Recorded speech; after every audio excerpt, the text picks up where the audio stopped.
পঞ্চম শ্রেণীর ১৬ পৃষ্ঠা ৮ নং প্রশ্নের সমাধান। কোনো বাড়িতে ৯৮,০০০ গ্রাম চাল আছে, তাদের যদি প্রতিদিন ৬৫০ গ্রাম চাল লাগে তবে কততম দিনে চাল শেষ হবে? উত্তর ক্রমবাচক সংখ্যায় লেখো।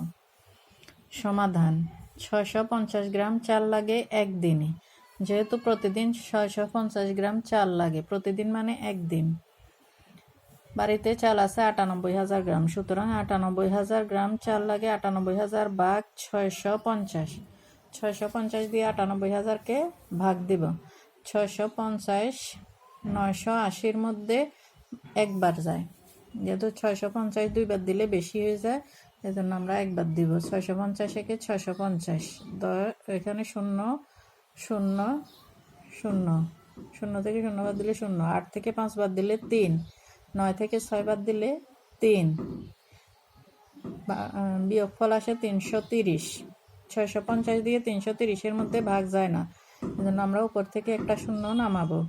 এখন হয়েছে ৩৩০০। ৬৫০ দিয়ে ৩৩০০-র মধ্যে ৫ বাদ যায়, ৬ বাদ দিলে বেশি হয়ে যায়, এজন্য আমরা ৫ বাদ দিব। ৫ বাদ দিলে হয় ৩২৫০।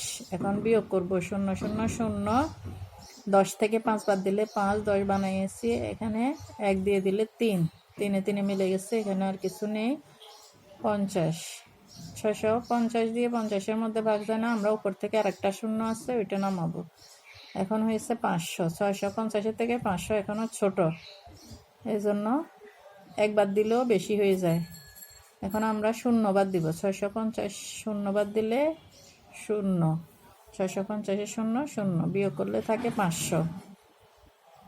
তাহলে আমাদের ভাগফল ১৫০, ভাগশেষ থাকে ৫০০। সুতরাং ৯৮,০০০ গ্রাম চাল ১৫০ দিন যাওয়ার পরও আরও ৫০০ গ্রাম চাল অবশিষ্ট থাকে।